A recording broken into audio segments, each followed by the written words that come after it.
bird, we call him wada. It's a seasonal bird, and when it arrives, it's the summertime here, but back home it's the wet season.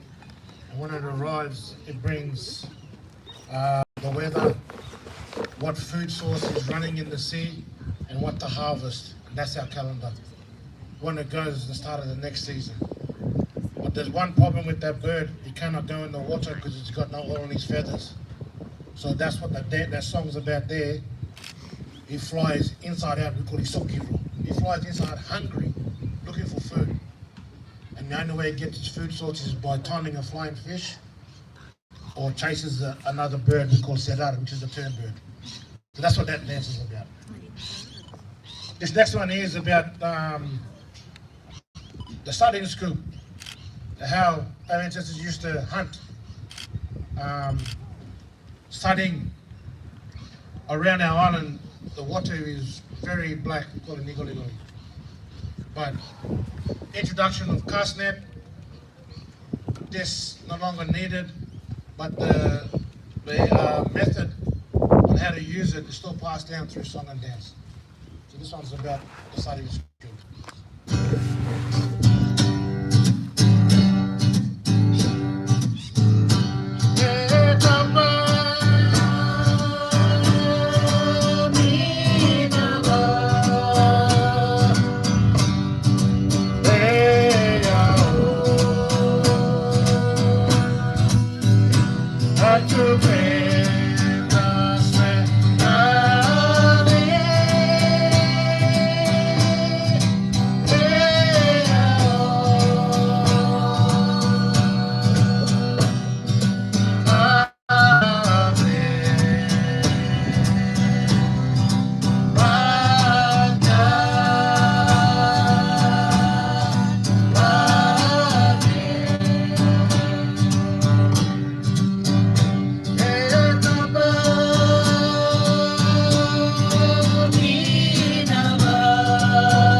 And then we wish you on your safe journey today. This is about our ancestors trading throughout Torres Strait, we call it Zanakis. And they traded for months. And the men will go out and the women will stay home with some of the elders, but they played a part on protecting our island. And they were taught to use what we call a sari kep, bow and arrow, to hunt and to protect from invaders as well. And when the men are coming home, this song is about coming back from trading and seeing the top of our island, through the wave. And when they see that, they paddle faster, and the Sager Wag, the southeast winds, which is very windy, it'll carry and push the men back home. So this is a song we call Nana Bre, and this is our last one today.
Thank you for having us today, Rising Tides.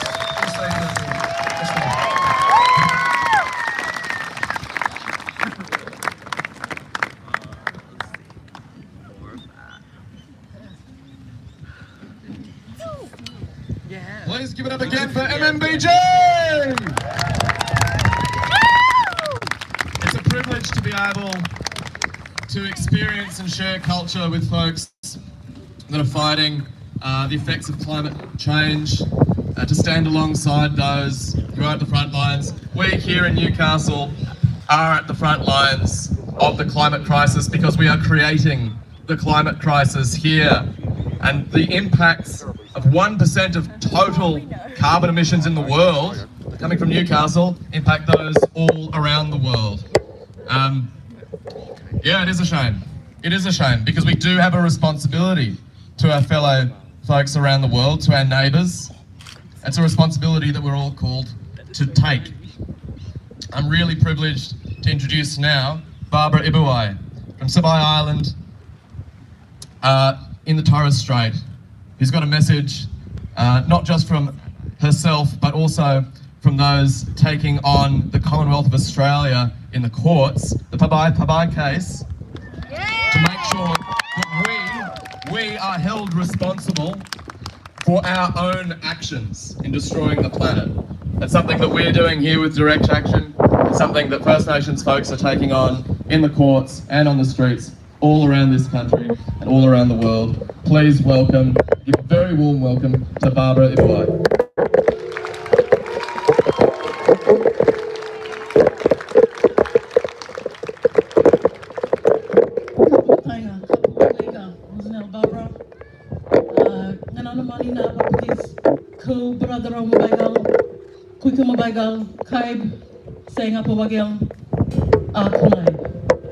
Ngai Saibai Lai, Ngai Guramalu Lai, Muzu Adi Urui Kadal, and Muzuya Kalakaoya. Good morning, folks, and welcome to the Torres Strait for a bit. I think we've just launched the first kayak in the flotilla from the Torres Strait. Thank you so much to my countrymen who were up here, our brother over here and his team. Yes, certainly an amazing opportunity to be here. I come in the direct service of my elders. I'm an envoy for my island at Saibai in the Western Torres Strait.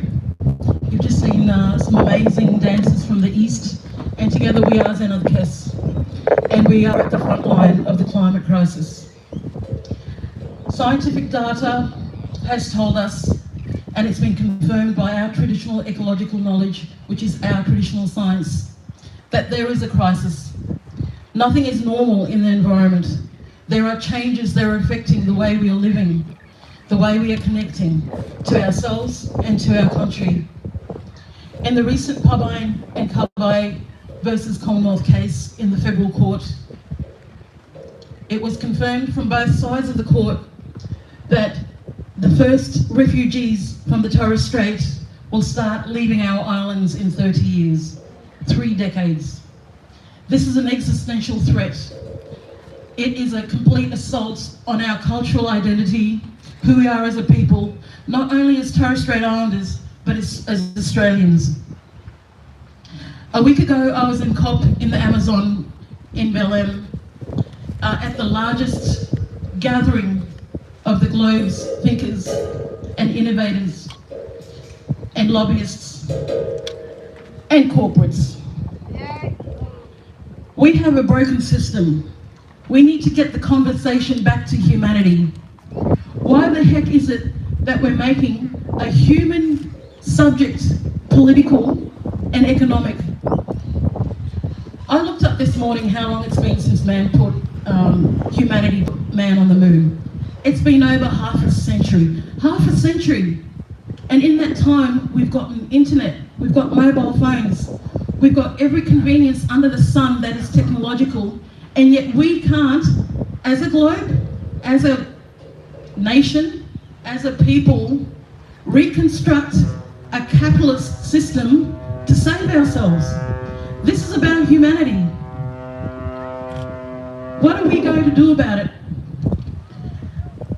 I totally applaud the courage of people such as yourselves who gather here to just form a resistance, form a message, form pressure to the powers that be that are only a minute percent of the rest of us to control a system that is not beneficial to us, to the animals that are below us, in the order of nature, the plants that are below us, our river systems, our seaways, our waters. It's our responsibility. And in the Torres Strait, the most furthest, most isolated place possibly here in this country, hundreds and hundreds of kilometres away, we are heralding, and you will be seeing and witnessing the first of us as Australians completely having to detach from where we live. For us, as First Nations people, it has that added, absolutely unconscionable trauma of having to completely detach to everything that we have been put on this earth to exist in. Our lives are not only physical lives, they're spiritual lives. And there is a purpose for us to be where we were placed. And this is a thread that is common to every person that has connection to their traditional lands, because every single one of us has a First Nations ancestry somewhere in our lineage.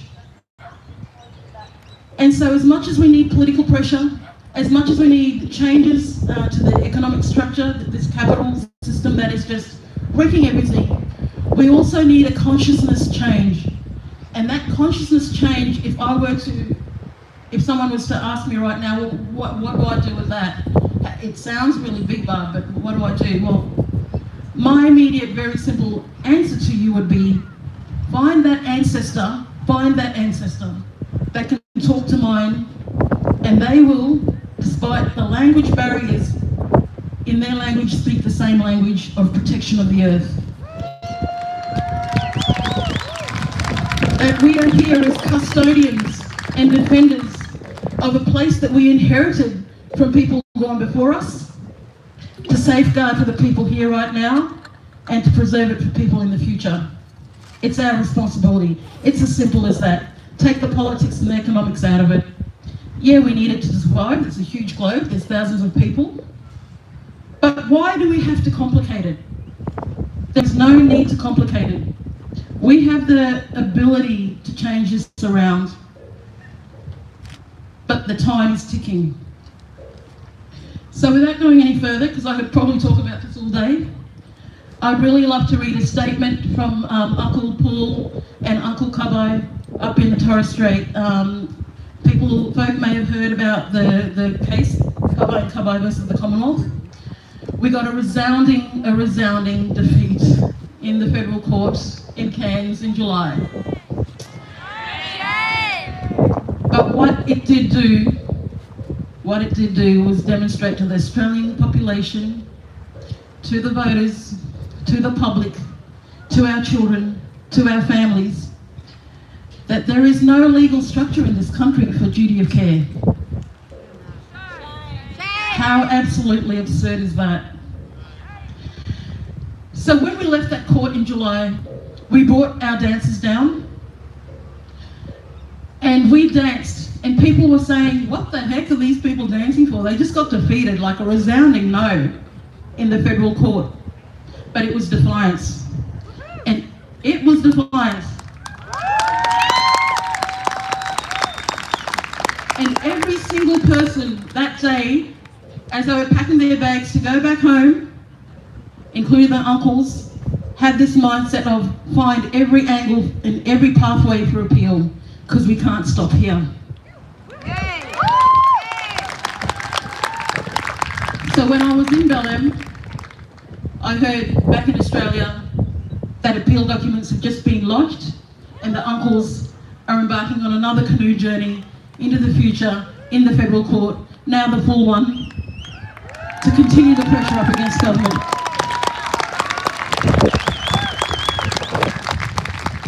So before I go, I would just really love to share some words from them. They sent their words to share with you today and stand in solidarity with you all.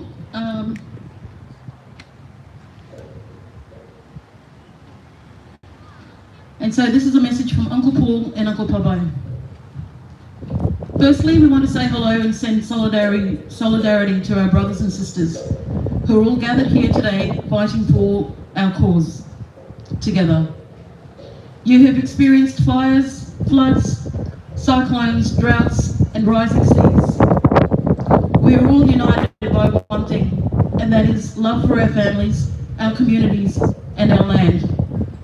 We are with you and we see you. Our fight is your fight, and we stand beside you in spirit right now because we are all doing this for the same reason. Everything we love is in danger. can't lose focus now because we are all running out of time. We have just filed an appeal in our duty of care case against the Commonwealth in the Federal Court, and we are arguing something that should be very simple, that the government should stop causing climate harm right now in line with the best available science.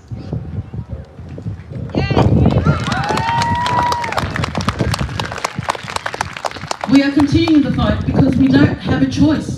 There is no other choice. And our communities right now are preparing for the next king tides this season when sea level rises. Oh, sorry, I lost my track. Getting too excited over here. Next king tide sea rise with flood, which will flood our islands. The scientists have told us we would have less than 30 years before we lose all of our homes, our ancestors' resting place, and our connection to everything. So of course we don't agree with what the judge's decision was and have now decided to file an appeal. We will not turn away from our children or from yours and our ancestors and yours to just give up. Every one of us must stand as one and do everything in our power to help. We are all here being brave and making sacrifices in our own way to fight the biggest battle humanity has ever faced. And it's now time for the government to be brave. Stop hiding behind lies. Stop approving fossil fuel projects. Listen to the science and First Nations peoples. Our hearts break for what we will lose, but our hearts are also strong with our conviction to keep fighting. And we promise you, we will not stop. Okay, Mason.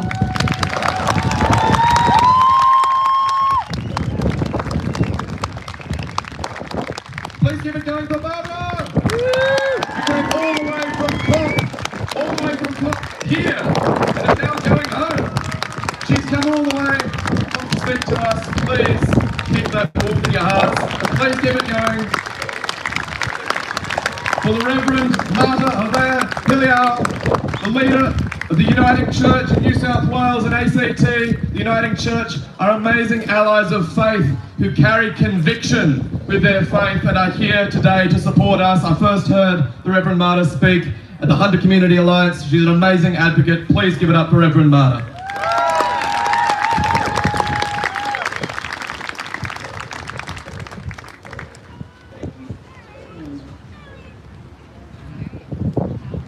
Thank you so much, my brother, and I want to thank my sister, the last speaker that was here, Barbara. Let's give it up for Barbara one more time.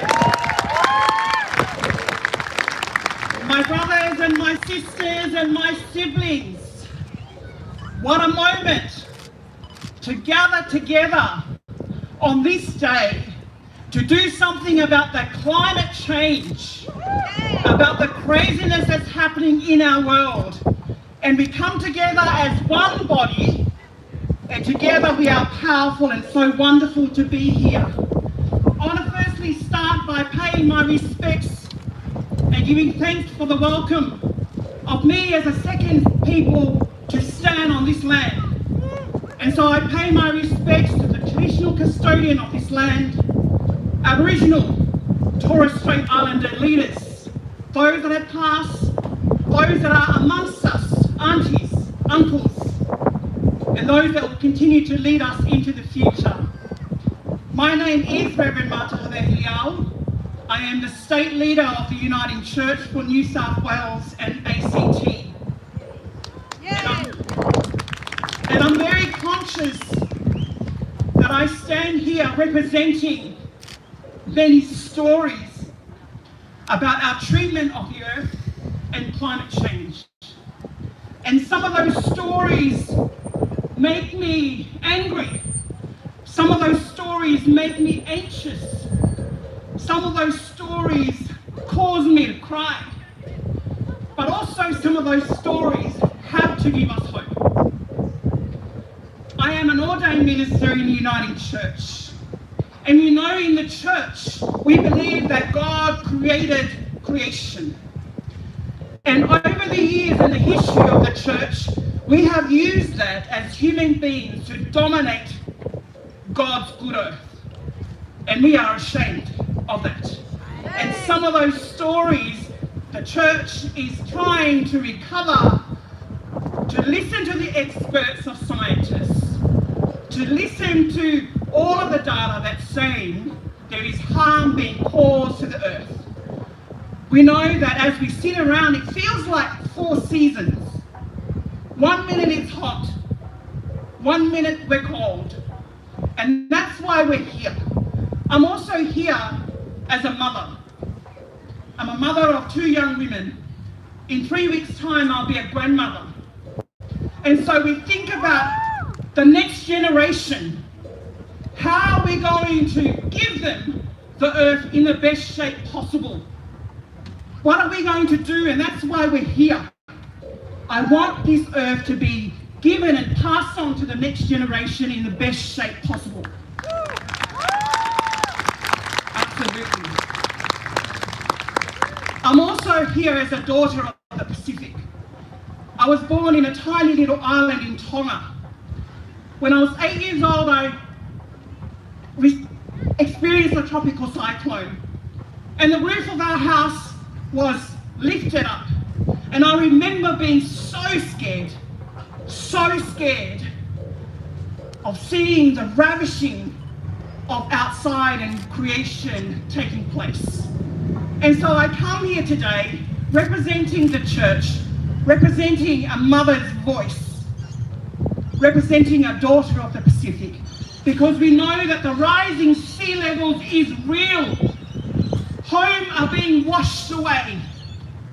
The climate is getting warmer, and we're here to do something about it, to continue to lobby our government to stop opening up new fossil fuel mines.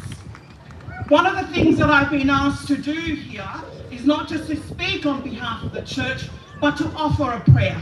And I want to recognize that we come from different backgrounds, different faiths, or even no faith at all. But as a woman of faith, I am unapologetic about calling us into prayer, and perhaps that's part of the hope. The hope is that we've all turned up here today as a family of the rising tide to be together as one body. And so as I lead us into prayer, my brothers and sisters, the invitation is this. If you are left-handed, I invite you to put up your left hand. Or the lefties in the space, keep it up there. If you are right-handed, I'd like you to raise your right hand. And by this point, everybody's hand should be up in the air, and if it's not, I can't help you. If you were to swing that in front of you, and imagine for a moment that this is a mirror, what are you seeing? Are you loving what you're seeing? Are you thinking, I should have brushed my hair this morning? I'm here to say to you that what you're seeing is someone created so beautifully in the image of God and the Creator. If we were to swing that mirror around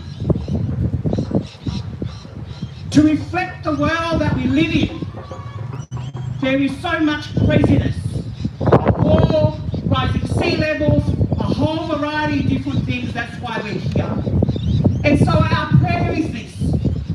My thumb is the closest to me, reminding me to pray for those that are closest to me. So the person that's right next to me, whether you're sitting with auntie or someone else, whatever they're going through, whatever reason they are here today, we uphold them in our prayer. Our pointer is a reminder to pray for those that pointed us in the direction to be here today. For the rising tide and many other advocacy of climate change, we thank you for those that continue to point us in the right direction to do good wherever we are. Our next finger today is not the root finger, but it's actually the tallest of our hand, reminding us to pray for the leaders of our government, Do not be silent. Continue to voice your concerns for them. And when they are rude, maybe don't give them the rude finger, but we need to stand together to continue to lobby them. Our next is our ring finger, which is the weakest of our hand, which reminds us that we pray for those that are weak and vulnerable in our community, and that's why we're here.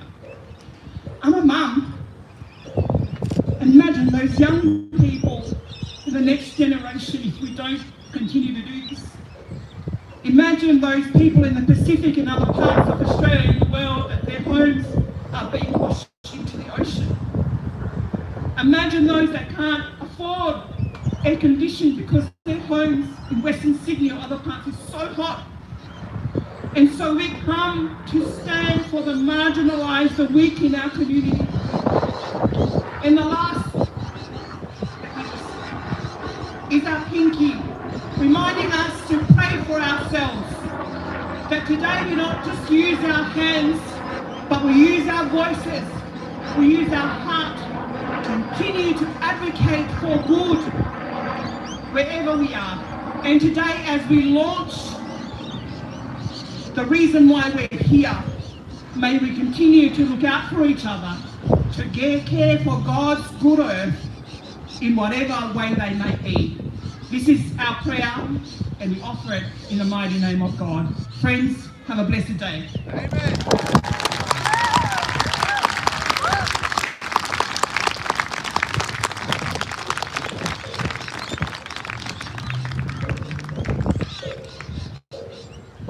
When we come here, we carry many heavy things with us, and I want to make sure that we all recognise the care and the emotional labour and the grace that many of us are coming here with, and what Reverend Marta just gave to us today. So please give her one more round of applause. Our next speaker, former Commissioner of Fire and Rescue New South Wales, the leader, founder of Emergency Leaders for Climate Action, and folks like Greg Mullins have been on the forefront of fighting the impacts of climate change. He's here now to talk to you from that experience, knowing what needs to be done. Please give it up for Greg Mullins.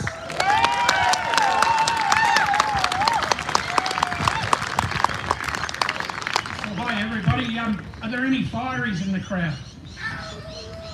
Yeah, give them a clap. Okay. Thanks for being here everybody, really, really important. Incredibly heartening to see so many people determined to ensure that we hold our government, the opposition, all political parties and independents accountable for stronger climate action.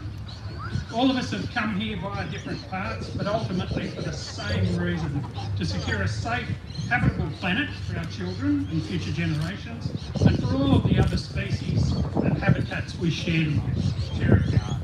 The same reason, but by different paths. And I'll quickly tell you a little bit about mine. I've been a firefighter for a bit over 53 years now, including here in Newcastle for a short stint as an inspector. I've fought fires in Australia, the US, including Los Angeles. It's not working, isn't it? Can you hear me now? Sorry. Hi everyone. I'm not real good with microphones and things. I've studied bushfire control in Canada, France and Spain. I've led the world's 4th largest urban fire and rescue service for 14 years and represented Australian Emergency Services internationally. From the mid-1990s, fire service leaders across the globe noted that heat waves, droughts and fires were getting bigger and more destructive, that floods were continually breaking records, and that many more people were losing their lives.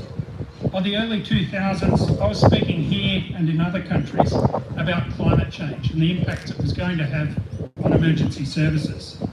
Now, it's probably no secret to you that firefighters don't scare easily. We're the crazy ones who run toward danger when everyone else who's got half a brain is running away. But the changes I see happening in the environment and the trajectory it suggests scares the hell out of me. Fast forward to early 2019. I'd retired as Commissioner of Fire and Rescue, and I'd gone back to volunteer at my local brigade where it all started in 1972. I formed a coalition of former fire and emergency chiefs from across Australia, and we tried to warn the Morrison Coalition government that a bushfire disaster was imminent, and that there were simple things they could do to help keep Australians safe. Do you think they listened to us? No. History shows that they ignored and ridiculed us and took particular issue with us mentioning climate change. They sat on their arrogant hands. One day in late December 2019, I was fighting fires in southern Sydney when two young dads, firefighters like me, were killed just down the road. I was absolutely devastated.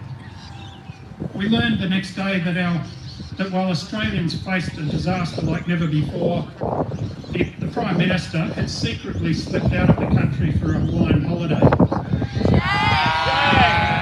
On his return, he tried to talk his way out of it, and you might remember, I don't hold a hose, mate. Well, I do, and I was just about every day, because at that time I was out fighting the fires, and I found that absolutely appalling. I had hope though, because the Prime Minister started to walk back his comments about fires and climate change. Ultimately, he even got the coalition to adopt net zero as a policy. We've seen how that went, how fair dinkum they were about that, haven't we?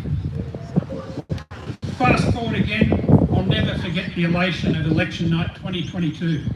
The fossil fuel loving coalition was swept from power, and Conservative seats that many thought would never be lost by the Liberals turned heel.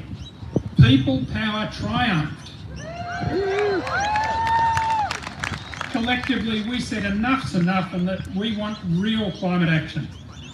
Since then, the fossil fuel industry has panicked and gone into overdrive with their misinformation machine. Through the Coalition, One Nation, bullshit front organisations like the Institute of Public Affairs and Australians for Prosperity, all funded by dirty money from over the river. Shame! Absolutely. They seek to undermine any form of climate action so that their principals can get even fatter and richer while they're paying very little tax. At the expense of what and who?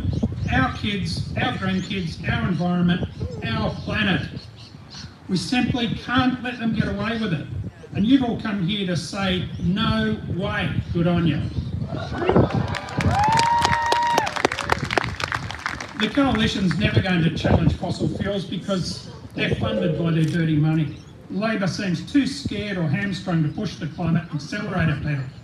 They won't even meet their lacklustre 2035 climate pollution targets on the current trajectory. They're just not doing enough. Shame! So, I've got to finish up. We've got other great speakers, but just to put into context, it's pretty windy. I'm heading straight home after this because I need to be on a fire truck this afternoon, preparing for the worst, like hundreds of other firefighters. 3 days of extreme fire weather in a row, almost unheard of on the East Coast, but here we go again. We're facing another black summer? No, not this year. Could be very busy, but not a black summer. Next year, who knows? We saw Los Angeles burn in January this year, and I've fought fires there, I've worked in the fire department there. Their winter, their most destructive fires ever, and it wasn't even fire season. Make no mistake, Los Angeles, our black summer, the Lismore floods are all climate change in action. I don't think, I know. The science is solid and the data undeniable. Any politician who denies this is either too unintelligent to understand or too ethically compromised to be on the public payroll working for us.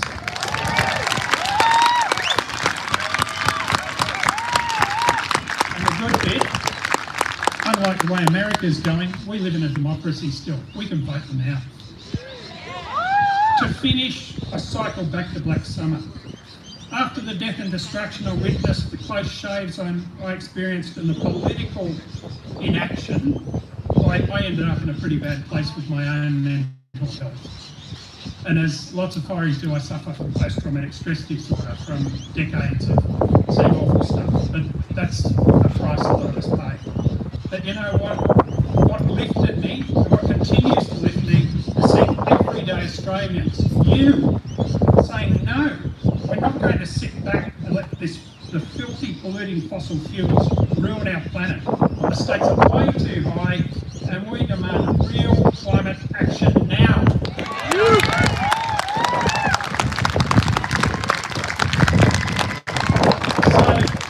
Thank you so much. Everyone can do their bit. I've seen that with the elections. What we do makes a difference, and you are awesome. Keep it up. Thanks.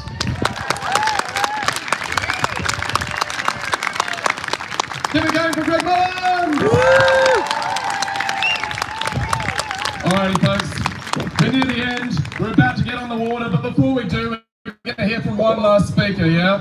And now, we know the Labor Party is entirely compromised by their ties with the fossil fuel industry. We know they don't have the courage. We know they don't have what it takes to make the change, because they say they want their legacy to be climate action. All the while, they've approved new coal and gas projects throughout their entire 2 terms of government. These last ones. They continue to fund new coal and gas projects while claiming they somehow want to protect the environment. Well, it's impossible. And there are lots of parties in our political system, minor parties, independents, socialist parties, doing really good work to fight back against that. But today, it's my privilege to introduce to you the new leader of the Australian Greens, Larissa Waters.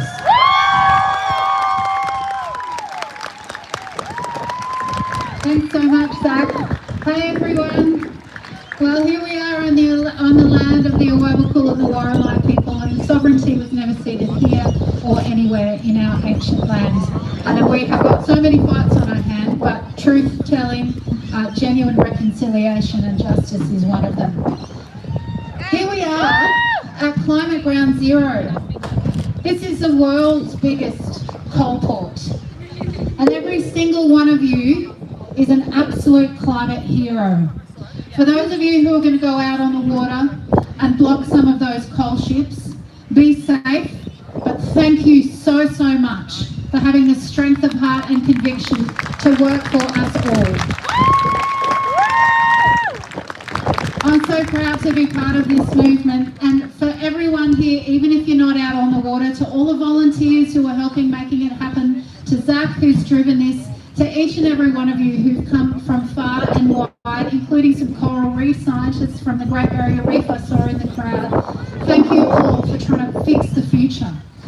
And boy, doesn't it need it. We've just come from a week of Parliament, which is an institution that is wholly owned by the coal and gas corporations. They get the massive donations to both big major parties. They don't discriminate, they pay off both sides.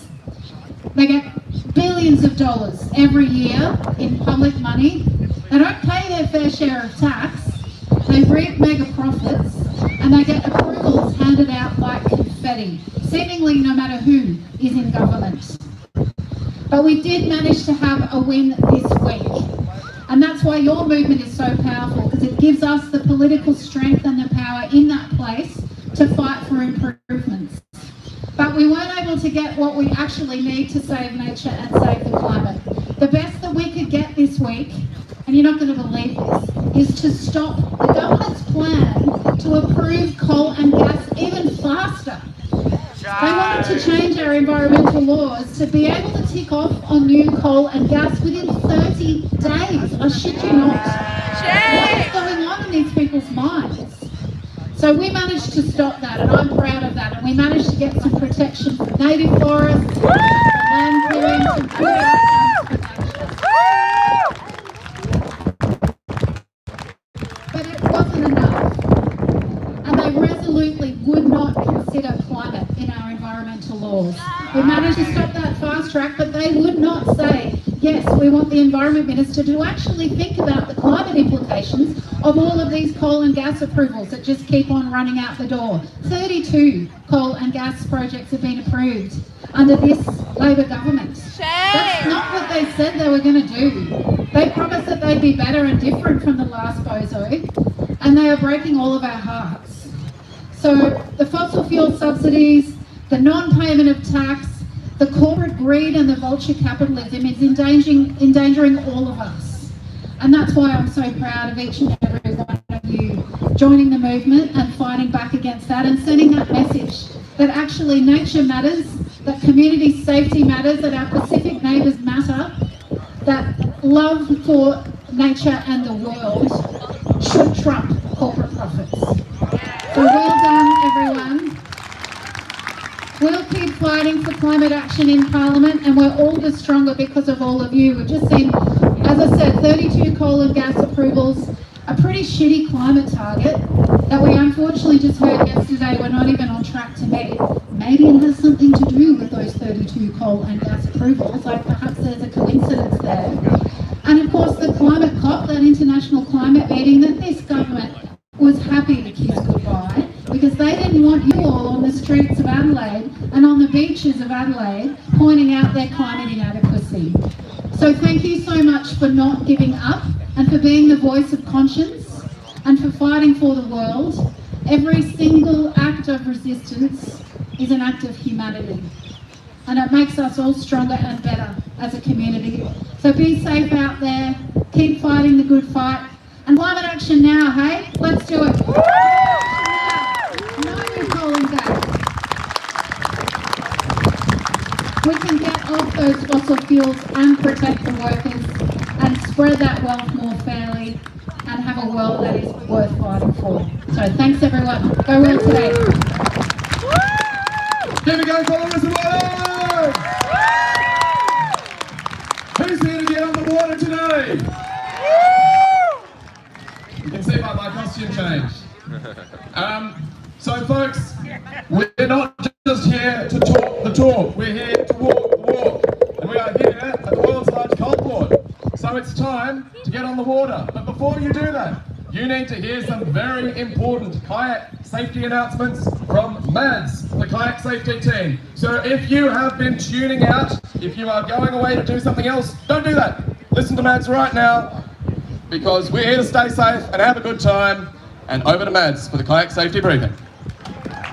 Thank you very much. Now I'm going to keep these really short, sharp and shiny for you. You need to remember 3 things to stay safe on the water today.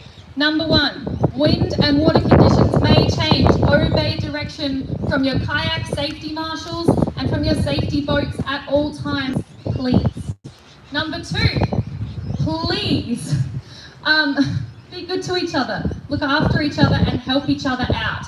And finally, number 3, if you need assistance on the water from a safety marshal on a boat or in a kayak, you show them by doing this. Can you show me that you need assistance? Very, very good. Now thank you very much and be safe on the water today. Alrighty folks, stand up for me. We're going to do a chant, because it's not a rising tide protest without a chant to get you going. And after we do this, you're all going to grab your kayaks, grab your paddles, grab your life jackets, and head straight to Horseshoe Beach, because it's time to get out on the water. And when I say rising, you say tide! Rising! Tide! Rising! Tide! When I say climate, you say justice! Climate! Justice! Climate! Justice! When I say workers, you say rights! Workers! Rights! Workers! Rights! Climate justice, workers' rights! One struggle, one fight! Climate justice, workers' rights! One struggle, one fight! Climate justice, workers' rights! One struggle, one fight! Make polluters pay! Make polluters pay! Make polluters pay! Make polluters pay! Alright folks! You hold those words, in here, and you keep that fire burning, because we're going to be here for 2 whole days. At minimum. Those of you who know exactly what you're doing, go do what you need to do. Those of you who have no idea what you're doing, grab a bloody kayak and take it to the beach. Let's get on the water, folks.